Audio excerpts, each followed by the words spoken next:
ডাকিনি। দাদা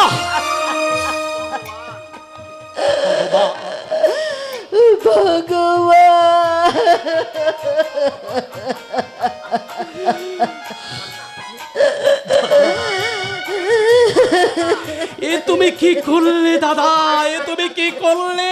আমার চোখের সামনে আমার মায়ের গায়ে তুমি লাথি মারলে। স্বর্গের দেবীকে তুমি লাথি মেরে মাটিতে ফেলে দিয়েছো দাদা। তুমি বয়োজ্যেষ্ঠ, তুমি পিতৃতুল্য, তাই নীরব দর্শকের মতো তোমার এই অত্যাচার আমি দাঁড়িয়ে দাঁড়িয়ে সহ্য করে গেলাম দাদা। আর তা না হলে তোমায় যে পা দিয়ে আমার বৌদির গায়ে পা তুলেছো, তোমার সেই পাটাকে আমি তুমড়ে মুচড়ে ভেঙে দিতাম। কথাটা বলতে দাদার সামনে তোমার লজ্জা হচ্ছে না? এই তুমি চুপ করো, চুপ করো। তুমি আর কাঁটা খায়ে নুনে ছুটে দিতে এসো না। কি বুঝবে তুমি এই মমতাময় বৌদির মহত্ব? তুমি যদি গর্ভে ধারণ করে সন্তানকে মানুষ করে তুলতে, নিজেকে তিলে তিলে শেষ করে দিতে, কোন মা হারা সন্তানকে কাছে নিয়ে নিজের সন্তানের মতো করে আস্তে আস্তে করে মানুষ করে তুলতে, তবেই বুঝতে ওই বৌদি কি জিনিস, কি উপাদানে গড়া, তাহলে তুমি বুঝতে। বুঝতে আমার আর বাকি নেই। আমার যতটুকু বুঝার আমি ততটুকুই বুঝে নিয়েছি। নীলিমা, বলতে দাও বৌদি, বলতে দাও পাগল। বৌদি, মাথার উপরে ভগবান বলে যদি কেউ থাকে, তিনি এদের প্রত্যেকটি কথা শুনছে, তিনি করবেন এদের উপযুক্ত বিচার। থামো তুমি, আর তোমার সতীপানা দেখাতে হবে না। উত্তম, আজই আমি তোর বৌদিকে নিয়ে এই সংসার থেকে আলাদা হয়ে যাচ্ছি। আজ থেকে তোদের সঙ্গে আমাদের কোনো সম্পর্ক রইল না। দাদা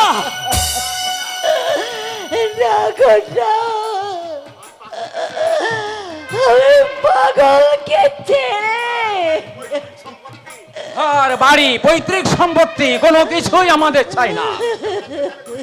আমরা যেখানে খুশি থাকবো, যেমন করে বাড়ি খাবো।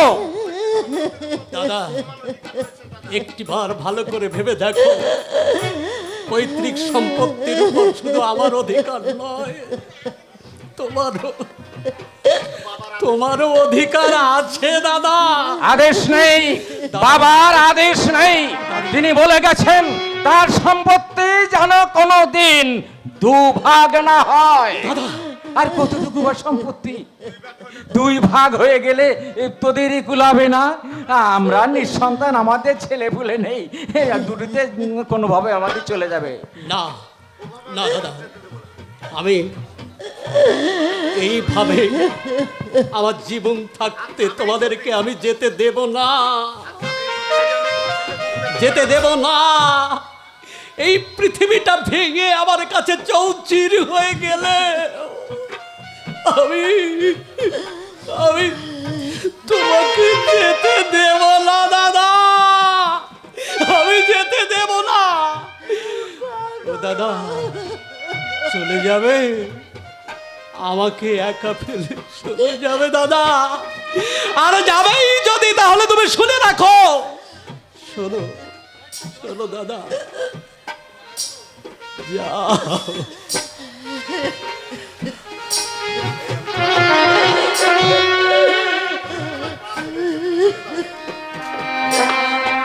চলে যাবে তাই না? যাবেই যদি, তাহলে এই আমি বুক পেতে দিলাম।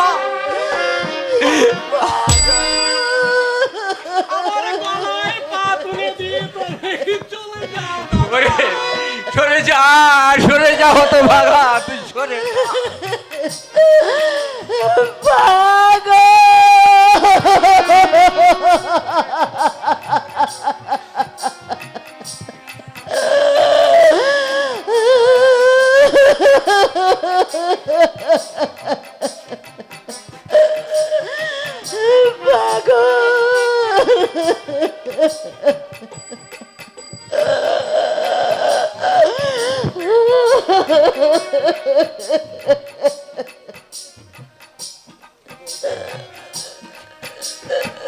বৌদি,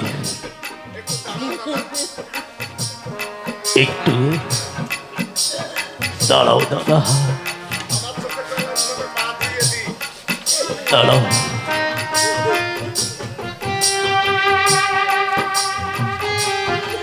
সারাটা জীবন ধরে শুধু আমাকে একটু একটু করে গড়ে তোলবার জন্যে ওই আমার মা কোনদিন সন্তান ধারণ করতে চাইনি। আমার মা, যাবে তুই না, যাবে দেব মন্দির শূন্য করে দিয়ে আমার দেব দেবী চলে যাবে, চলে যাবে। ও দাদা, শেষ প্রণামটা নিয়ে যা, আমার শেষ প্রণাম।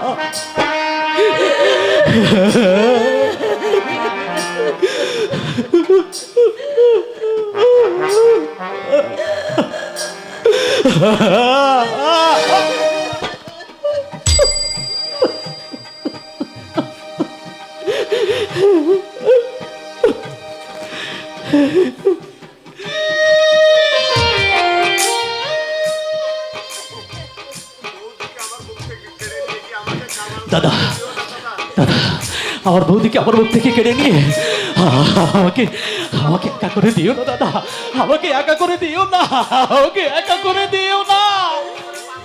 ওরে পাগল! বৌদি, বৌদি, বৌদি, তুমি শুধু আমার বৌদি না, মাকে ছেড়ে কি কোনো ছেলে থাকতে পারে বৌদি? না কোনো ছেলেকে ছেড়ে মা দূরে যেতে পারে?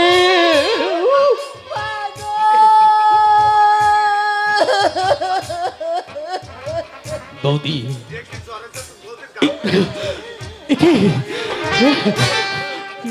আমি তো বুঝতে পারিনি দাদা, এই যে জ্বরে গা পড়ে যাচ্ছে বৌদির, জ্বরে গা। পথ যাদের ডাকে জ্বর অসুখে ভয় করলে তাদের চলে না রে, তাদের চলে না। এসো বকুল।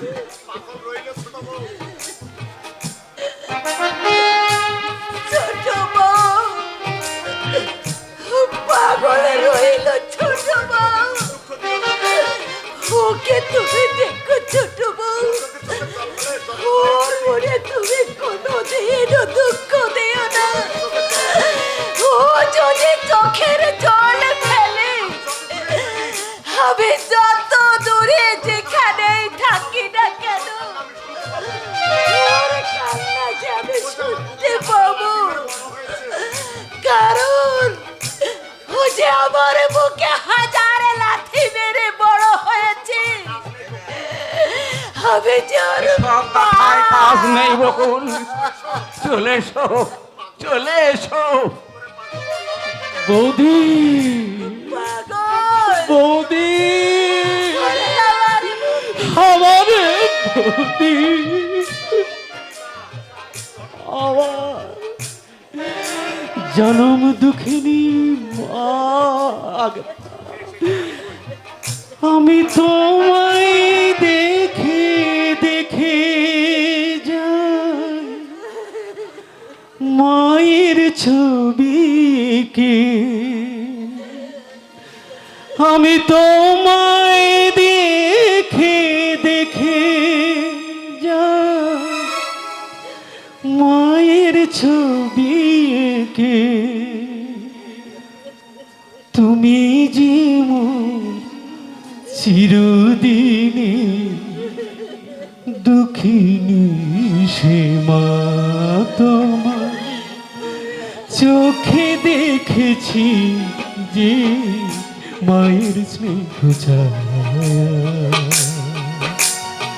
এমন মধুর ভালোবাসা কোথাও পাবো না, মাকে আমার মনে পড়ে না